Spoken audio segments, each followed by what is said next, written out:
V norveški prestolnici se počasi zvečeri in ulice so že bolj kot ne prazne. Zagotovo pa so bolj prazne kot ponavadi ob običajnih poletnih nedeljah. Ljudje so tukaj ves dan prižigali sveče in pa prinašali cvetje na trg pred osrednjo katedralo, kjer je bila danes tudi žalna slovesnost. V zadnjih urah pa posebej napeto spremljajo nekatere informacije, kaj bodo prinesle nove policijske preiskave, predvsem pa racije tako imenovane protiteroristične enote specialne policije, imenovane Delta, ki je danes opravila številne hišne preiskave po Oslu.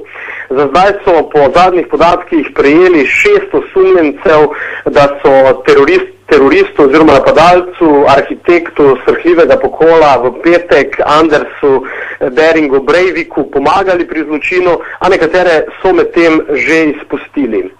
V tem času pa se je na Norveškem tudi razvila debata, kako naprej, in narod je nekako prepričan, da je potrebno vztrajati pri vrednotah, pri pogumu in pa dostojanstvu, o katerem ves čas govori tudi njihov premier Jens Stoltenberg, kar pomeni, da Norveška za razliko od denimo Združenih držav Amerike ne bo napovedala vojne proti terorizmu ali odprla svojega Guantanama, tako je slišati nekatere poznavalce tukajšnje scene.